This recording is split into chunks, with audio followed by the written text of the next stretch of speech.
Itu sebenarnya foto apa sih Ustadz? Saya terangkan. Itu di kepala orang, pertama di jantungnya. Nih, kelihatan nggak nih? Nggak kelihatan ya? Nggak kelihatan Ustadz. Nggak kelihatan, iya. Sebentar Ustadz. Pasti kemana sih? Faski lagi bobo. Pasti biasa nih. Sebentar saya coba ya Ustadz.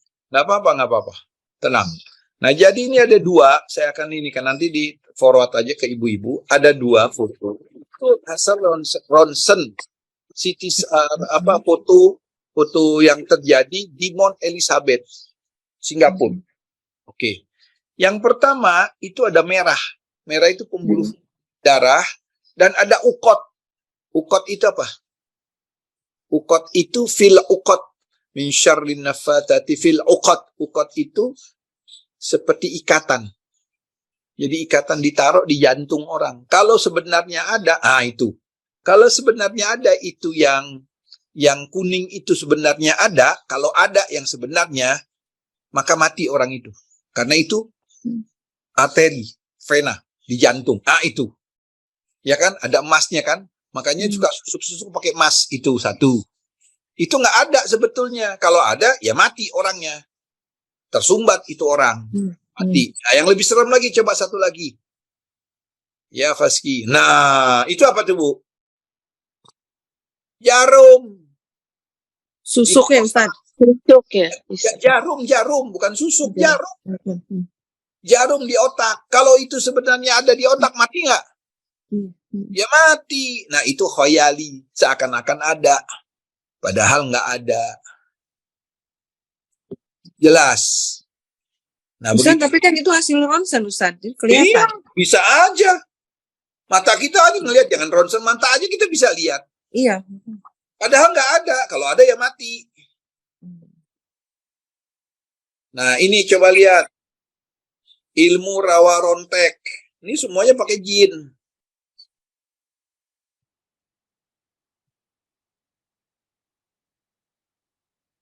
Ini pakai jin semuanya. Kalau nggak pakai jin ya nggak bisa. Ini jin.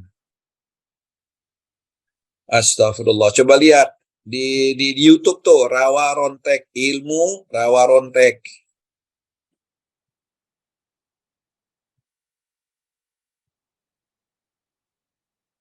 Coba lihat orang diseset-seset. Ya, orang diseset-seset. Nah, nih.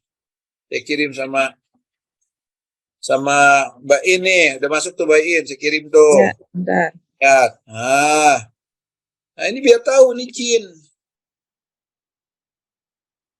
Urusan jin, buka coba. Bentar, Ustaz, bentar. Biar jelas.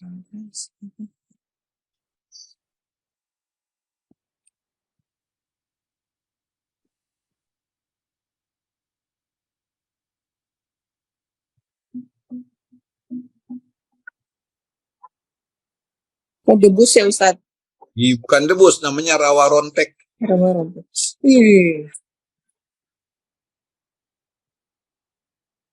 Coba masukin ke situ jari tahu.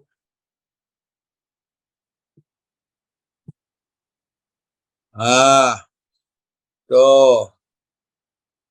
Itu diseset pakai golok tuh. Semestinya apa? Lihat sampai habis. Ini seakan-akan apa? Mata kita dilihatkan seperti itu ada. Oh,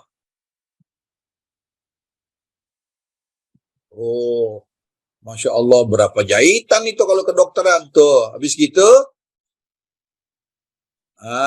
taruh goloknya, pakai air, siram air, bos.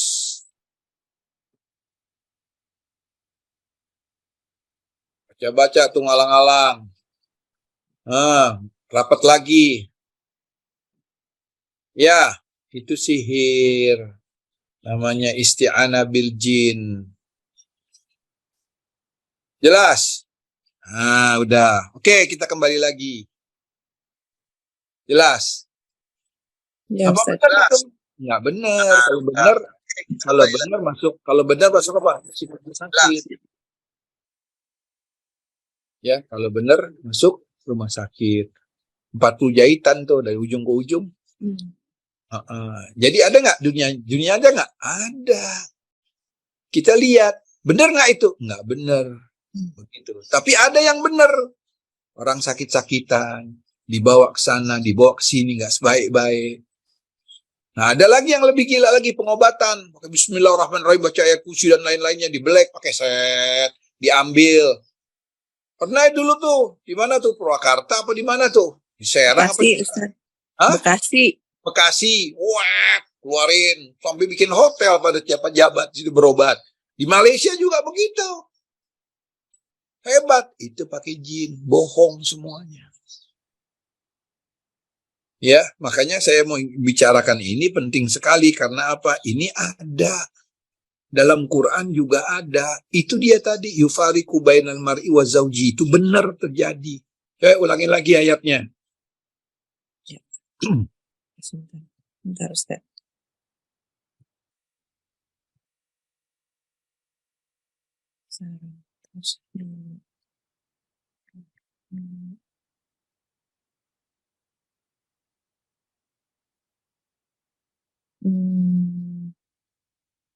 Ya, lanjut ya Ustaz ya.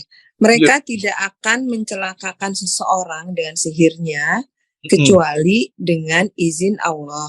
Jadi nggak ada sesuatu yang berguna kecuali dengan izin apa? Izin Allah Subhanahu wa ta'ala. Jadi nggak ada manfaatnya itu. Makanya dilarang oleh agama kita. Dilarang apa? Dilarang untuk belajar karena apa? Nggak ada manfaatnya. Karena segala sesuatu itu dengan izin Allah Subhanahu wa ta'ala. Yang ada hanya membuat kerusakan orang. Yang ada hanya membuat orang jadi bergantung sama dia. Insya Allah minggu depan ingatkan saya, apa hukumnya orang minta bantuan jin? Ingatin sama saya itu. Namanya isti'anah bil jin. Kita korek aja di seluruh mazhab. Baik mazhab ahlul bait atau mazhab ahlus sunnah. Kita lihat. Ya. Walakat alimu laman ishtarahu. Terus yang mulia.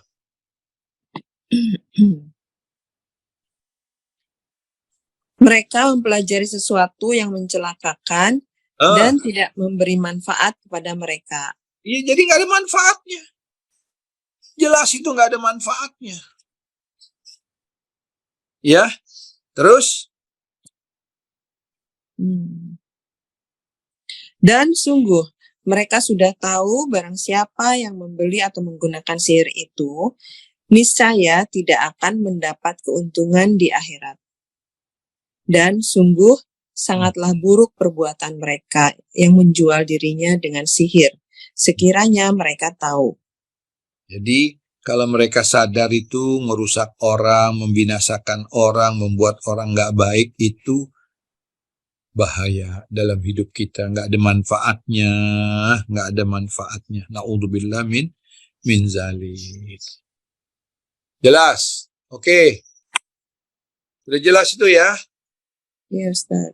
Finisinya udah, pembagiannya udah, tujuan sihir itu udah, ciri-ciri orang yang kena sihir itu udah. Kemudian surah Al-Baqarah tentang sihir itu benar adanya. Benar adanya. Kan?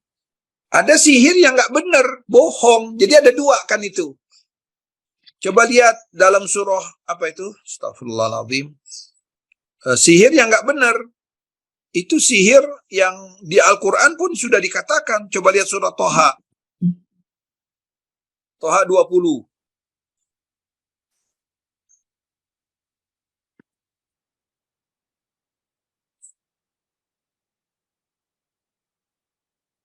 Ayatnya? Surah mohon maaf. Dari ayat 17 pelan-pelan.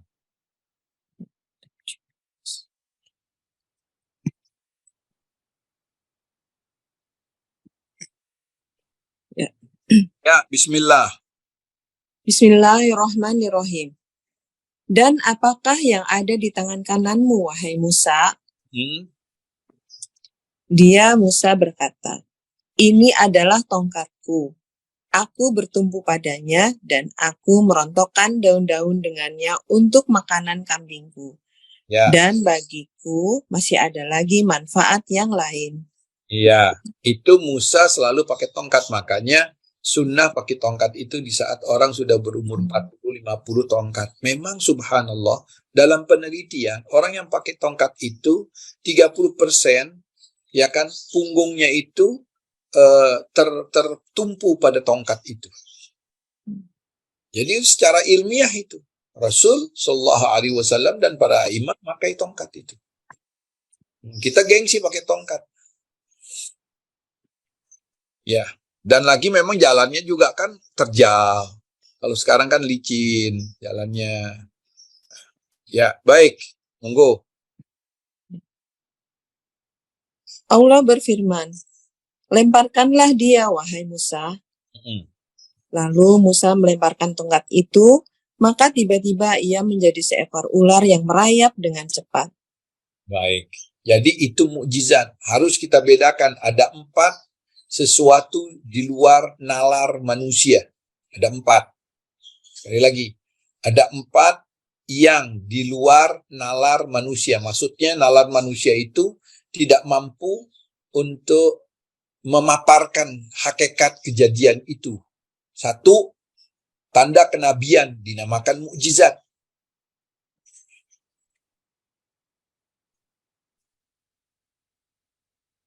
Tanda apa?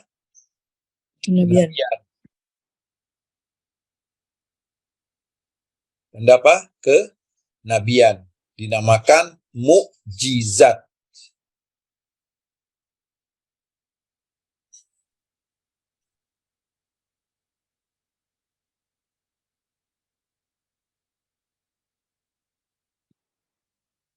Oke.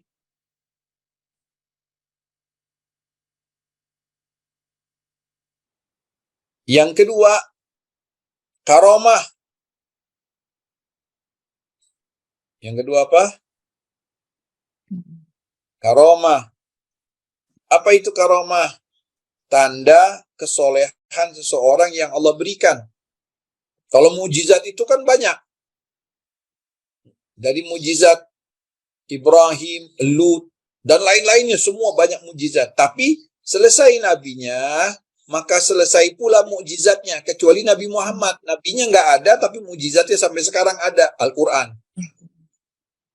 Yang kedua, karamah. Di dalam Al-Quran dibicarakan tentang karamah. Karamah siapa? Karamahnya Maryam alaihissalam. Karamahnya siapa? Maryam alaihissalam.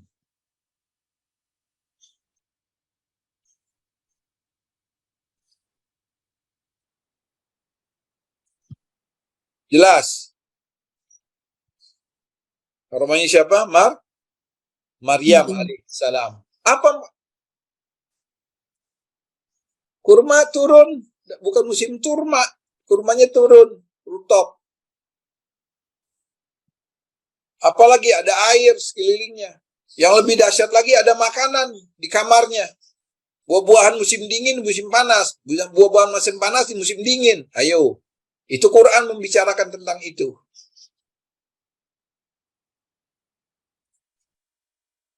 Yang ketiga.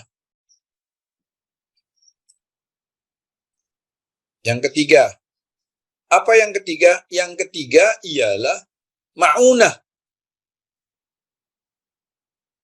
Apa itu ma'unah? Ma'unah ialah pertolongan Allah kepada siapapun.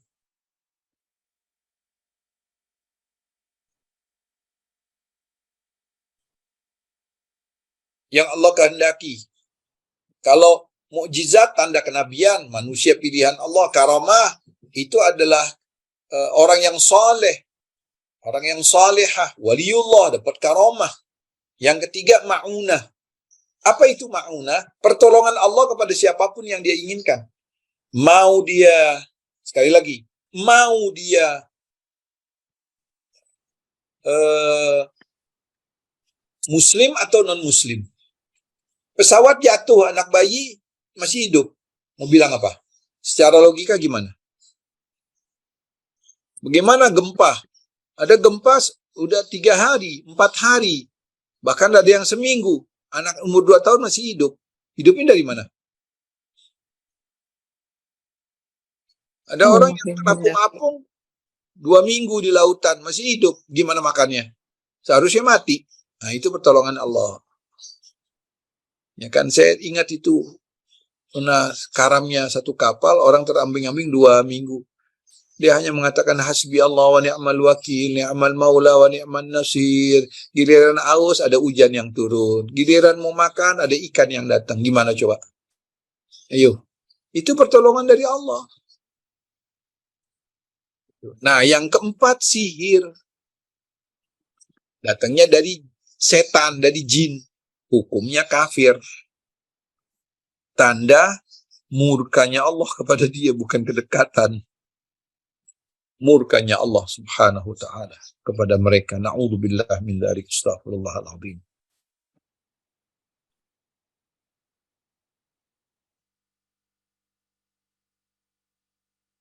Jelas ya?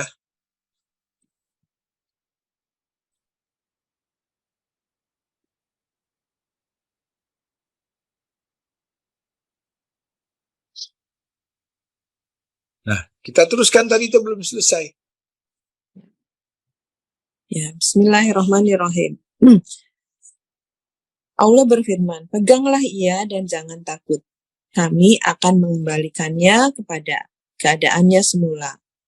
Dan kepitlah tanganmu ke ketiakmu, niscaya ia keluar menjadi putih atau bercahaya tanpa cacat, sebagai mukjizat yang lain. Iya, mukjizat siapa? Musa. Salam. Terus? Untuk kami perlihatkan kepadamu sebagian dari tanda-tanda kebesaran kami yang sangat besar. Itu yang keberapa itu? Itu ayat 23. 23. Oke, teruskan lagi. Coba lihat. Yang lebih tepat itu coba lihat. Ayat 65. Masih surat Toha ya, Ustaz? Iya, Toha. Toha.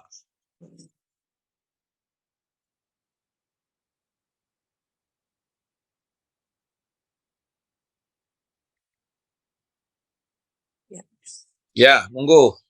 Mereka berkata, wahai Musa, apakah engkau yang akan melemparkan dahulu, atau kami yang lebih dahulu melemparkan?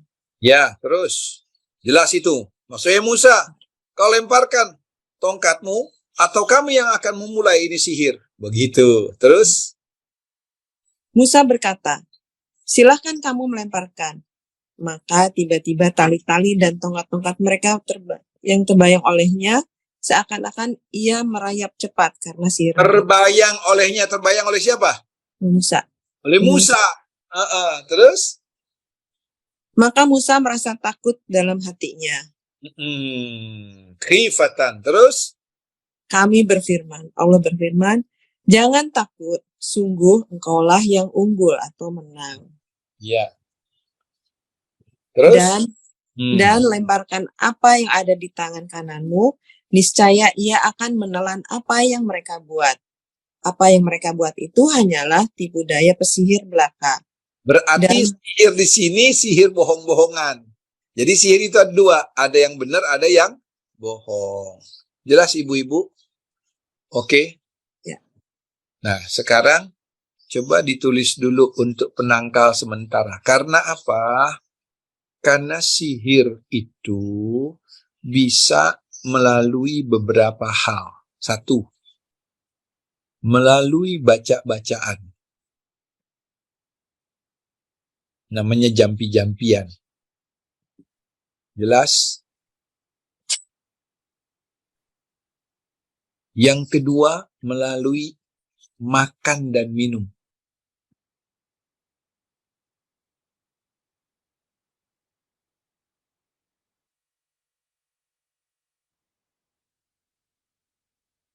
Yang ketiga, melalui benda-benda, alat-alat.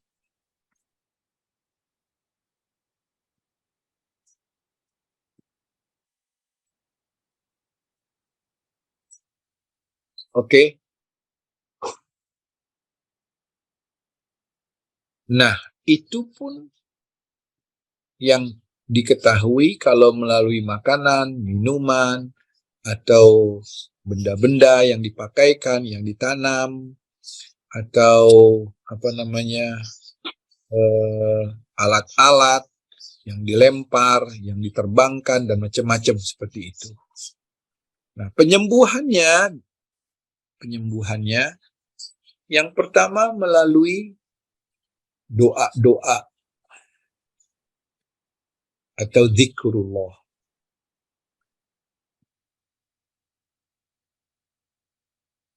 Yang ketiga, pengobatan dengan ruqyah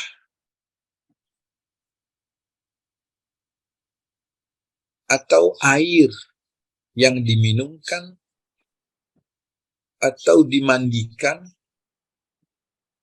atau disiramkan.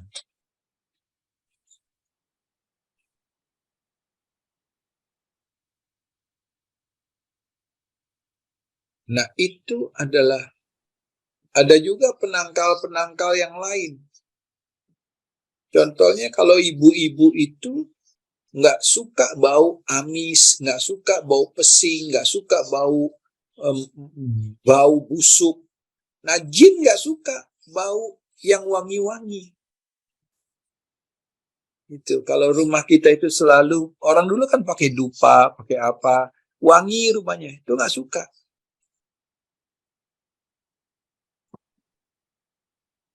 Nah, seperti itu.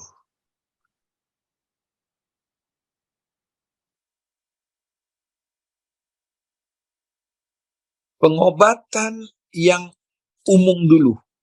Pengobatan untuk menjaga. Jadi pengobatannya untuk menjaga, belum terkena, menjaga. Pencegahan ya Ustaz. Ya, pencegahan agar kita tidak terserang.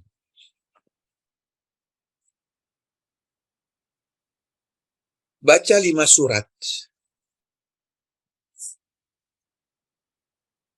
Baca lengkap 5 surat.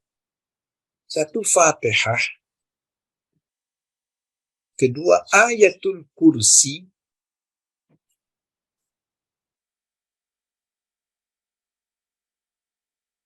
Ketiga Al-Ikhlas. Dan keempat, kelima Al-Falaq dan An-Nas.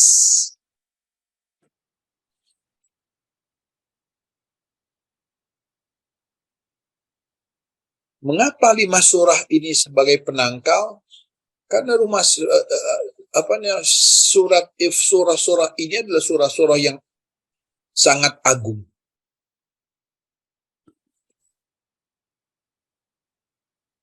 Fatihah adalah seluruh isi kandungan ayat-ayat, surat-surat, kitab-kitab yang pernah Allah turunkan.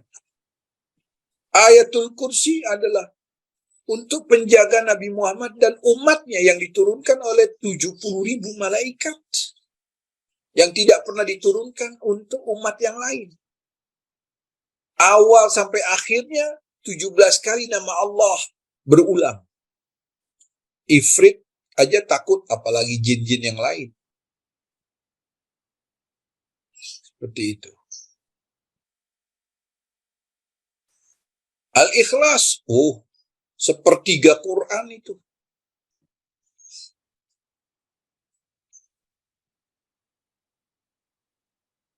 Al-Falaq, An-Nas. Al-Falaq luar biasa. Kita mohon 4 perlindungan. Coba lihat buku Al-Falaq itu.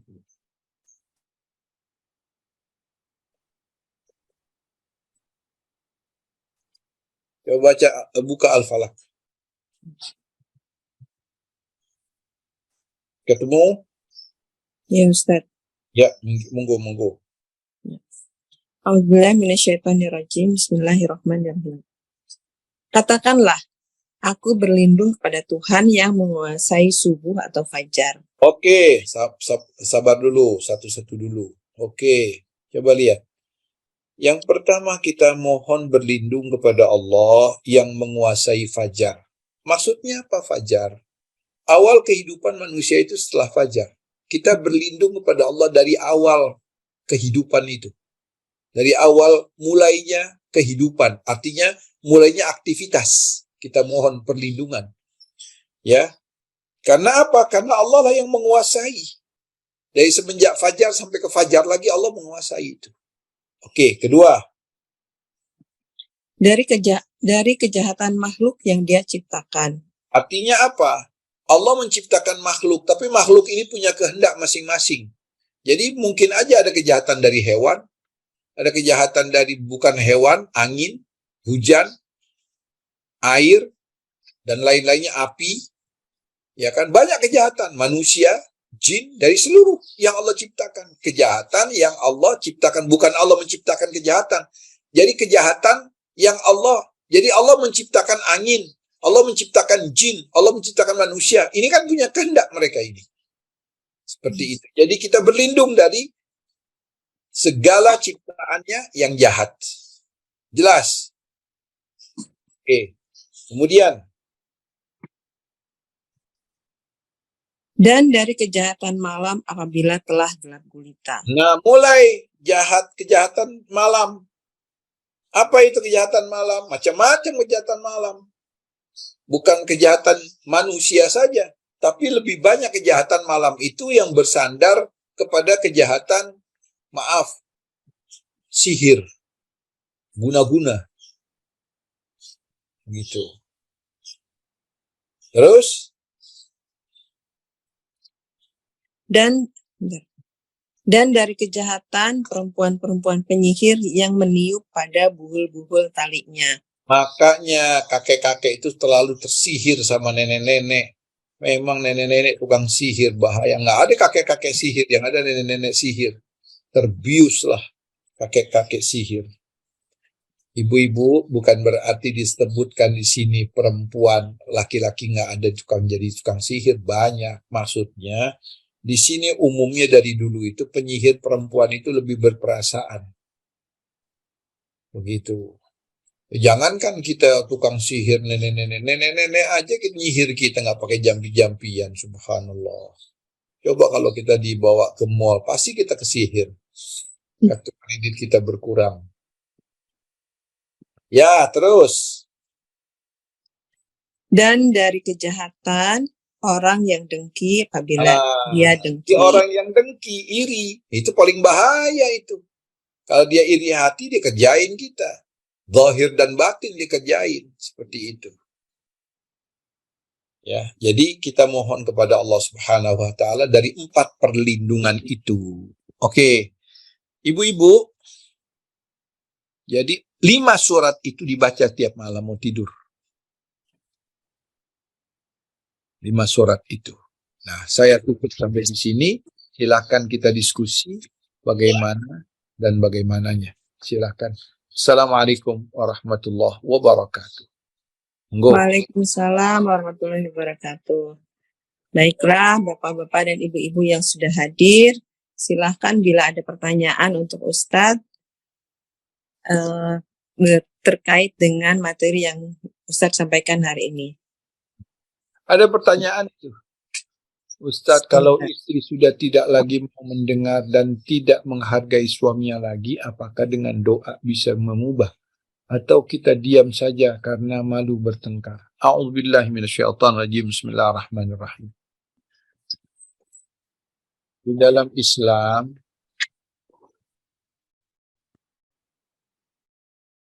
kewajiban seorang istri itu adalah dia taat kepada suami. Kalau seandainya dia sudah tidak lagi mau diberikan nasihat, ditegur sudah tidak mau, itu ada langkah-langkah dalam Al-Quran. Artinya, dia seharusnya mengikuti kehendak baik suaminya, bukan kehendak maksiat suaminya. Selagi istri itu tidak mengikuti kehendak suaminya yang baik, maka dia dianggap wanita yang na'udzubillah min dzalik. Nah, bagaimana cara merubahnya? Kita nggak mau bertengkar. Kita mohon kepada Allah. Doanya apa?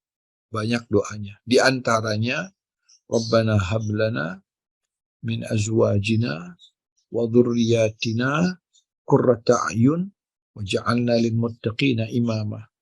Di dalam sholat kita, sholat sunnah umumnya, atau sehabis sholat, baca doa ini. Rutinkan zikir ini, saya yakin akan berubah. Karena yang memegang hati itu adalah manusia.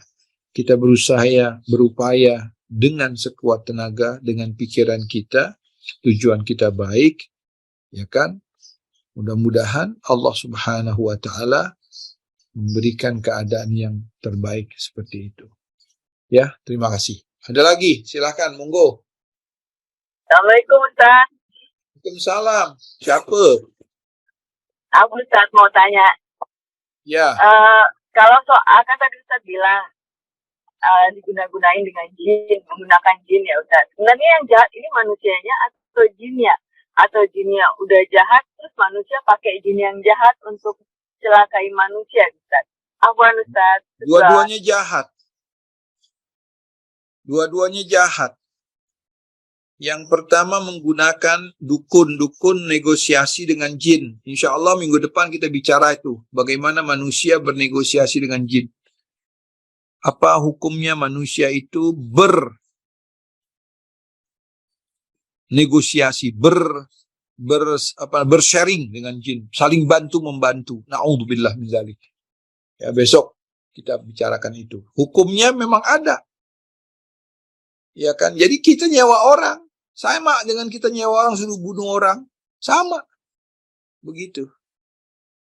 Jadi hukumnya tidak benar. Oke, ada lagi? Oh, ada lagi nih. Salam izin bertanya bagaimana Ustadz nanti apa bisa dikasih kesimpulan antara sihir akil dan sihir khayali. Hakiki bukan sihir akli. Sihir hakiki dan sihir khayali. Sihir hakiki itu memang terjadi, memang ada dalam Quran disebutkan sampai bisa misahin orang, sampai orang itu cacat, sampai orang itu bisa terbunuh. Itu. Kalau yang khayali itu, misalnya dia sihir, seakan-akan tadi kita lihat tuh, seakan-akan tangannya terbelah begitu. Padahal itu khayali, bohong. Karena mata kita aja diinikan sama jin. Seperti itu. Ustaz izin bertanya bagaimana kalau ada seorang yang menyatakan bahwa dirinya mampu melihat hal-hal yang gaib bohong.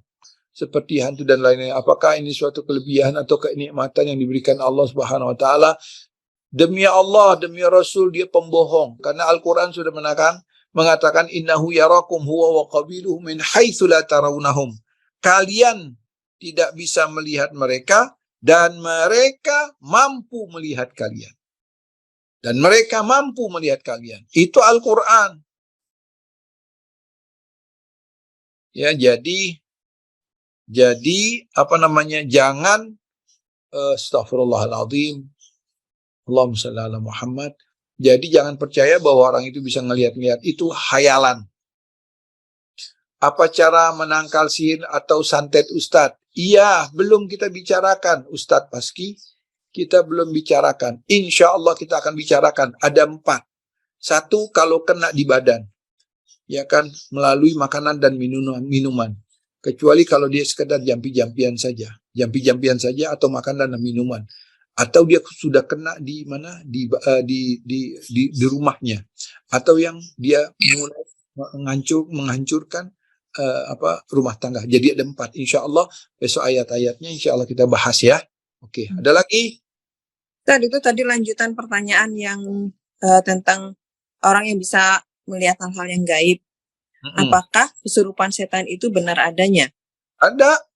Kesurupan ada. Siapa yang nggak bilang? Ada. Ada itu.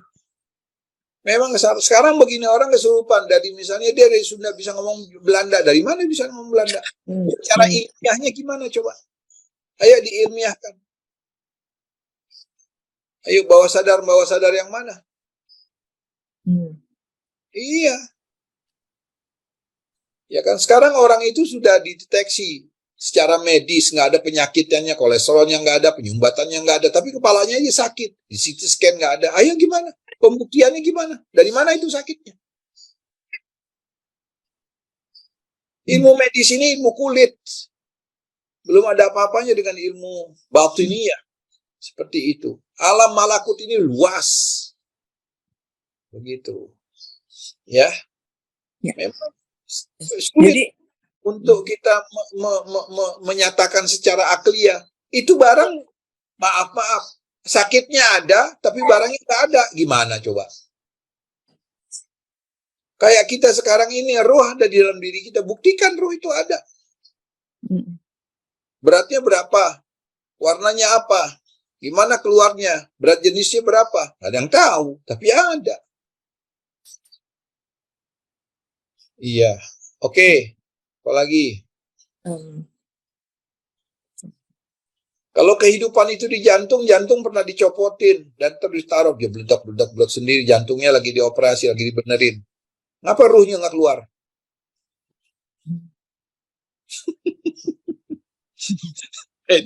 medis sudah pusing masalah ruh. Iya. Ustaz, jadi barangkali akan lebih lengkap lagi kalau para ahli medis ini atau dokter-dokter ini dilengkapi dengan ilmu tentang ini ya Ustaz ya. Iya, makanya kalau di Singapura itu begitu melihat seperti ini, ini bukan urusan kami. Dia bilang bawa aja pulang.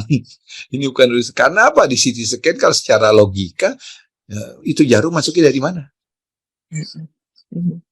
Ayo. Dari mana itu jarum masuknya? Dari mulut. Masa mulut bisa ke otak?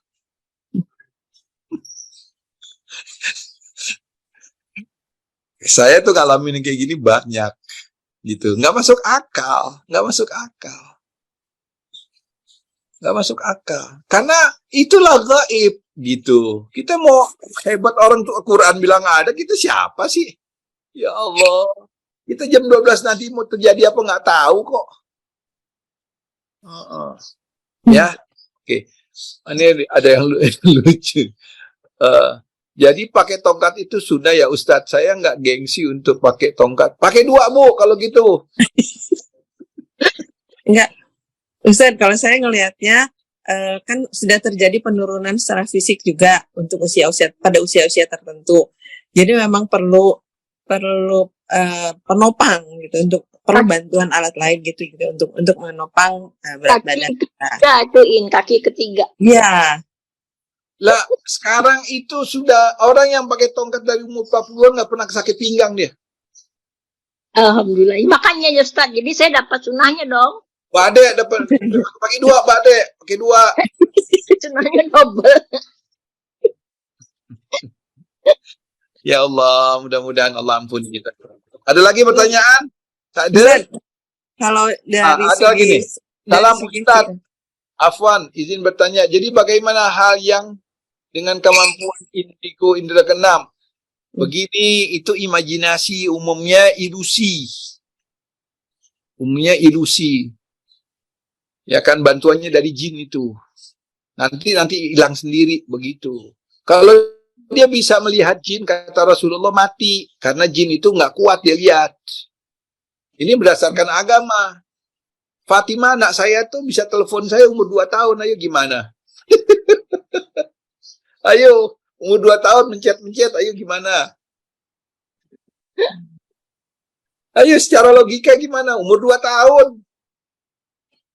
Dia tanya mamanya, kamu telepon? Enggak, demi Allah aku nggak telepon. Loh, ini mungkin dia enggak ada. Gimana? Dari kamar sebelah dia telepon. Umur 2 tahun. Udah, itu permainan mereka, udah. Gimana orang Quran ada kok kita lebih hebat dari Quran? Nggak mungkin lah. Nggak mungkin. Ayo, siapa lagi? Nggak ada? Ustaz, tapi pada kenyataannya ada kan yang bisa melihat makhluk gaib gitu. Yaitu omongan mereka sendiri ya, dan mereka akhirnya merasa tersiksa sendiri dengan kemampuan ilusi. Begini, ada 4 yang Nabi Muhammad SAW mengatakan, jin itu dalam bentuk yang asli bohong, dia bisa lihat, bohong, itu bohong. Kecuali 4, dia menjadi manusia. Jinnya. Ya kan? Jin yang menjadi manusia. Jadi nggak benar toh. Lidahnya meler, ada caplang, lihat matanya belok. Itu ilusi. Dia menghayal itu.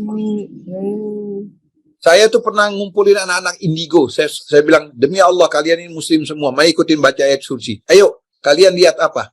Pada diem semua. Ayo, jangan takut sama saya.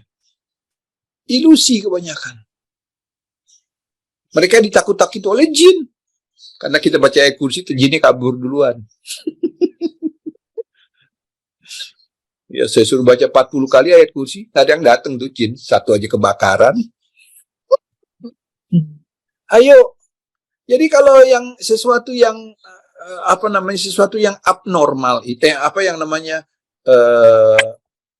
ada yang logika, yang supralogika, kita lawan lagi dengan yang supralogika. Itu Quran. Ada orang yang rasional, ada suprarasional gitu. Ada yang irasional. Nah, sihir-sihir itu ada yang irasional, ada yang suprarasional. Dilawan dengan hakikatnya. Itu apa suprarasional, mega suprarasional, yaitu Quran. Frekuensi. Dia nggak kuat. Oke. Baik, Ustadz. Baik, mohon maaf. Mari kita baca salawat 3 kali. Baca Fatihah. Allahumma salli ala sayyidina Muhammad wa ali sayyidina Muhammad. Allahumma salli ala sayyidina Muhammad. Allahumma salli ala sayyidina Muhammad. Ala ali sayyidina Muhammad. Bismillah minasyaitonir rajim. A'udzu billahi minasyaitonir rajim. Alhamdulillahirabbil alamin. Bismillahirrahmanirrahim. Maliki yaumiddin. Iyyaka na'budu wa iyyaka nasta'in. Ihdinas siratal mustaqim. Siratal ladzina an'amta 'alaihim ghairil maghdubi 'alaihim waladdallin. Amin. Amin ya rabbal alamin. Ibu-ibu, besok itu pembahasannya 2, ingatin saya.